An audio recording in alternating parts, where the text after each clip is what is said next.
Bonsoir à tous, merci de nous retrouver sur TV Sud pour votre journal local. Dans les titres de ce jeudi 31 janvier, la première grosse journée de mobilisation dans la fonction publique sous la présidence de François Hollande.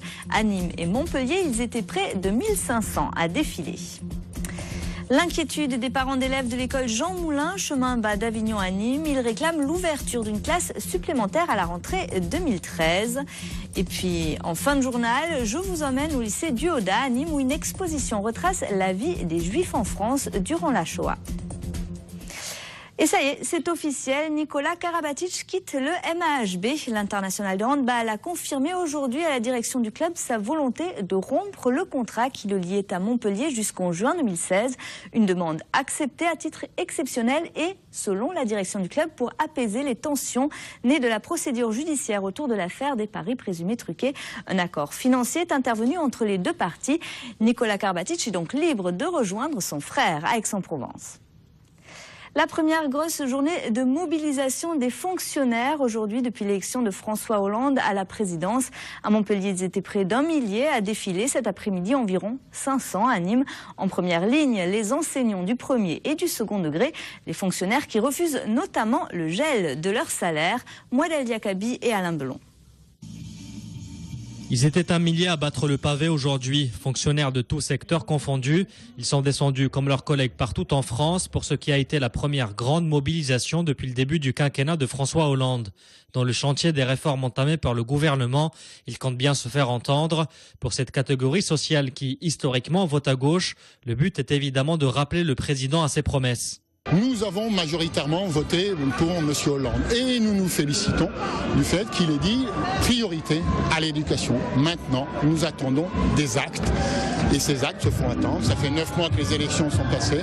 Nous attendons encore et nous attendons dans le cadre de la loi de refondation pour l'école une véritable loi qui amène à un vrai changement pour plus de réussite pour les élèves. Aujourd'hui, je crois qu'il y a une véritable politique qui se poursuit, elle n'est pas nouvelle, de casse du secteur public.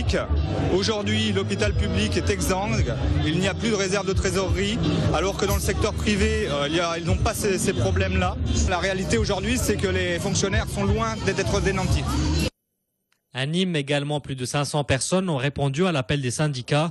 L'autre objectif de la manifestation est de lancer un message à Marie-Lise Lebranchu, ministre de la fonction publique, que les syndicats doivent rencontrer le 7 février. La ministre a d'ores et déjà annoncé qu'une revalorisation salariale n'était pas d'actualité, une sortie qui rajoute au malaise des fonctionnaires. Aujourd'hui, l'éducation nationale a l'ambition de recruter des nouveaux enseignants et il n'y a pas de candidat parce qu'à Bac+5 et gagner 1 400 € en début de carrière, ça n'intéresse personne et c'est normal. Il y a de moins en moins de fonctionnaires et de plus en plus d'agents avec des contrats. Contrat sur contrat, ce sont des emplois pour la plupart très précaires, avec quelques heures. Et on dit maintenant, dans la fonction publique, pour nos usagers, il faut autre chose. Nul doute que devant la raideur affichée par le gouvernement, une telle mobilisation en appellera d'autres. La carte scolaire pour la rentrée 2013 est déjà en préparation. Dans le Gard, une commission technique doit d'ailleurs se réunir le 5 février prochain. Face à la hausse des effectifs annoncée pour septembre, les parents d'élèves de l'école Jean Moulin à Nîmes réclament l'ouverture d'une nouvelle classe. Ils se sont rassemblés devant l'établissement ce matin. Reportage Olivier Michel. Située au cœur du chemin bas d'Avignon, l'école élémentaire Jean Moulin est classée en zone d'éducation prioritaire. Elle est constituée de 5 classes et 220 élèves, soit 24 élèves par classe. Mais devrait à la rentrée prochaine en compter 10 de plus. Un accroissement d'effectifs qui pousse enseignants, parents d'élèves et élus à réclamer une ouverture de classe. On nous annonce des effectifs très chargés pour l'année prochaine, plus de 26 élèves de moyenne par classe et notamment 30 élèves en CP. Et les conséquences, c'est que toute l'équipe enseignante et moi-même, on estime qu'à 30 élèves en CP notamment, mais avec des effectifs chargés, on ne peut pas continuer de délivrer un enseignement de qualité. Particularité de l'établissement, il compte 3 classes spécifiques, l'une d'adaptation pour les élèves en difficulté, l'autre pour les élèves en situation de handicap et enfin une d'initiation pour les nouveaux venus. Pour nous, ça veut dire des difficultés à prendre en charge les difficultés des élèves, d'accueillir aussi les élèves primo-arrivants dans des bonnes conditions, puisqu'on a dans notre école une classe d'initiation qui les accueille, et aussi la difficulté pour nous d'accueillir en plus des élèves de CLIS, donc classe d'inclusion scolaire, des élèves en situation de handicap, qui viennent aussi travailler dans les classes ordinaires. Donc 26 de moyenne plus ces élèves-là, on monte encore plus, donc c'est extrêmement difficile de prendre en charge toutes leurs spécificités et de continuer à les faire progresser. La mobilisation lancée aujourd'hui va se poursuivre demain matin avec une occupation de l'école par les parents. Objectif, peser sur l'élaboration de la carte scolaire 2013-2014 qui doit être officialisée le 18 février prochain. Christian Assaf a fait des vagues lors du débat sur le mariage pour tous hier soir à l'Assemblée nationale. Le député socialiste de l'Hérault a fait référence au régime nazi en évoquant les réactions de l'opposition au mariage homosexuel. Écoutez. Nous avons vu refleurir des discours au Roland homophobe qui sont indignes. À ceux qui seraient tentés par cette aventure, je dis ici, le temps du triangle rose est terminé. Notre rôle de législateur est tout autre. Il est de servir l'égalité et le bien commun par la règle commune qu'est la loi. Une déclaration qui a indigné l'opposition. L'UMP Hervé Mariton a notamment jugé ses propos inacceptables. C'est une information de nos confrères de La Glorieuse à Jacou. Un quinquagénaire handicapé aurait été maltraité par sa femme et son fils depuis plus de 2 ans. Ce sont les auxiliaires de vie chargés de lui apporter des soins quotidiens qui ont signalé les faits présumés. C'est une famille que nous avions déjà rencontrée en 2009. Pour le rappel des faits, Olivier Roiron. C'était il y a 4 ans, nous faisions la connaissance d'un homme de 51 ans bloqué toute la journée dans son fauteuil, lourdement handicapé après un accident vasculaire cérébral. À l'époque, sa compagne lançait un appel au secours. La justice voulait écarter son fils du foyer, ne pouvant pas placer le père en maison spécialisée. Nous étions retournés dans cette villa insalubre de Jacou en mars 2010. Le fils était finalement resté. Mais il y a 10 jours, les auxiliaires de vie qui assistent la famille 20 heures sur 24 ont signalé des maltraitances présumées aux gendarmes. Des traces de coups suspectes, des brûlures de cigarettes. Les gendarmes qui se sont rendus sur place ont découvert un homme affaibli qui aurait confirmé des brimades et des coups. Sa compagne et son fils de 16 ans ont été mis en garde à vue. La femme est mise en examen pour violence habituelle sur personnes vulnérables. Elle a été placée sous contrôle judiciaire. Elle est convoquée devant le tribunal correctionnel de Montpellier le 4 mars prochain. Quant au fils, il devra se soumettre à un suivi socio-éducatif. Ils ont tous deux l'interdiction de rentrer en contact avec l'homme handicapé, âgé aujourd'hui de 55 ans. À partir de lundi prochain, les victimes pourront déposer plainte en ligne, une première démarche sur le net avant de se déplacer à la gendarmerie. Ce nouveau téléservice a été testé plusieurs années dans certains départements. Il s'étend à présent sur toute la France et s'adresse uniquement au cas d'atteinte aux biens et si l'auteur est inconnu. Le principe est simple, une fois sur le site, il faut remplir un formulaire. La victime est ensuite contactée dans les 24 heures pour convenir d'un rendez-vous à la gendarmerie. Un gain de temps pour les deux parties. C'est un gain de temps à la fois évidemment pour la victime mais aussi pour les enquêteurs, puisque on va simplifier notre travail, puisque lorsque la personne va venir donc déposer plainte après cette pré-plainte, c'est de pouvoir, avec un numéro d'ordre qui sera signifié sur la pré-plainte, sortir vraiment tous les éléments qui auront été rentrés par la victime et gagner énormément de temps, c'est de valider les informations qui ont été données et puis de signer la plainte. Donc on gagne vraiment beaucoup de temps des deux côtés.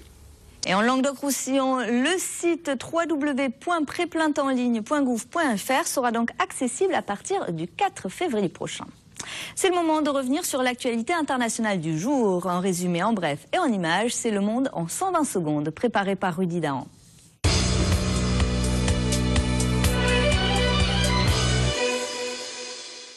Au Mali, les missions de sécurisation et de consolidation se poursuivent autour des grandes villes et notamment de Tombouctou.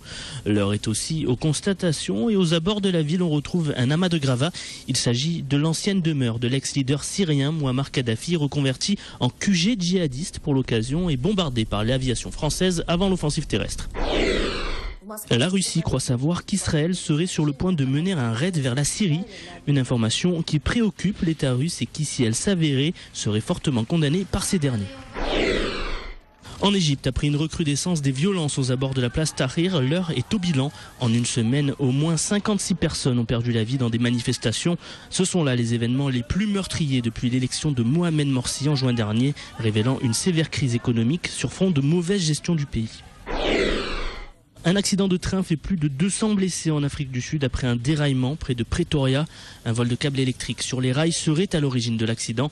Ce train qui reliait deux banlieues de Pretoria transportait en majorité des enfants qui se rendaient à l'école. Le New York Times a annoncé ce mercredi avoir été victime de pirates informatiques ces dernières semaines. Le ministère de la Défense chinois serait pointé du doigt dans cette affaire. Selon certaines informations, les autorités chinoises auraient cherché à connaître les sources à l'origine d'une enquête du quotidien sur la fortune du Premier ministre Wen Jiabao.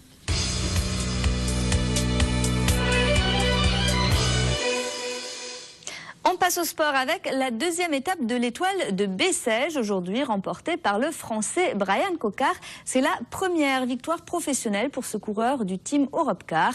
Les cyclistes en rallié Nîmes et les Fumades. C'est le vainqueur de la première étape, Michael Van Staayen, qui reste en tête du classement. Troisième étape demain, le prix de la ville, une boucle de 152 km au départ et à l'arrivée de Bessèges. Les Crocos se rendent à Caen, troisième du classement vendredi pour le compte de la Ligue 2. Et face à ce candidat assumé à la montée, les footballeurs nîmois n'ont pas à rougir avec leur belle série de 7 matchs sans défaite. On écoute leur coach. Cette équipe de Caen a quand même une qualité technique. Le ballon tourne bien, ça circule bien. Donc contre eux, c'est sûr que le plus difficile, naturellement, c'est quand ils mènent au score et qui, leur position défensive est assez basse, leur permet de récupérer des ballons et d'aller très vite chez l'adversaire. Donc il faudra être vigilant de ce côté-là. Si on arrive à continuer sur cette voie-là, en étant toujours porté vers l'avant naturellement, mais en étant solide quand même derrière, on va sûrement leur poser des problèmes. Et Caen Nîmes, c'est vendredi au stade Michel d'Ornano, coup d'envoi 20h. Depuis ce matin, le salon de l'enseignement se tient au Quorum de Montpellier, l'enseignement supérieur. Plus de 200 exposants proposent les formations les plus variées aux futurs étudiants, de l'apprentissage à l'école d'ingénieurs en passant par les filières sociales et médicales de l'Académie de Montpellier. Les professionnels sont également présents pour promouvoir leur filière formatrice. L'occasion pour les plus jeunes de susciter ou de confirmer des vocations. Écoutez. Je trouve que c'est très intéressant parce qu'on peut retrouver plein d'informations sur les différentes formations et c'est vrai qu'on est un peu perdu avec tout le choix qu'on a, donc ça permet de bien limiter nos espérances pour plus tard. Moi je veux faire un IUP plus tard, donc je suis allé voir des prépas Sciences Po, l'université Paul Valéry, le stand de l'université Paul Valéry. Puis samedi je pense que je dirai à des conférences. Moi je passe bac cette année et l'année prochaine j'aimerais bien aller en prépa scientifique. Et donc là on est au niveau où il y a les prépas et c'est vraiment intéressant et pour les informations vraiment trop. J'ai trouvé une formation sur Nîmes et j'ai trouvé aussi d'autres formations comme les ressources humaines. Pour moi, en ce qui me concerne, c'est fac de droit et avocate à l'international, etc. Et voilà, c'est la seule chose qui m'intéresse pour moi. Le salon de l'enseignement supérieur qui se termine le 2 février au Quorum de Montpellier.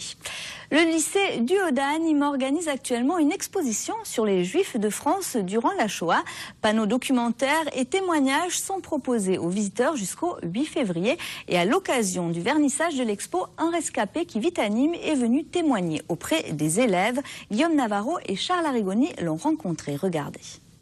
Salomon Peraya a aujourd'hui 83 ans. Il s'est rendu au lycée Dioda pour évoquer la persécution des Juifs durant l'occupation allemande auprès des élèves. Il avait 15 ans lorsque ses parents et 2 de ses frères ont été arrêtés et déportés par la cellule nîmoise de la Gestapo. Lui a réussi à échapper aux rafles en se réfugiant en Ardèche. Une épreuve dont le témoignage reste encore difficile 70 ans après. Le désespoir, on peut pas le traduire. On peut pas le traduire, c'est personnel. On perd ses parents, on est pourchassé.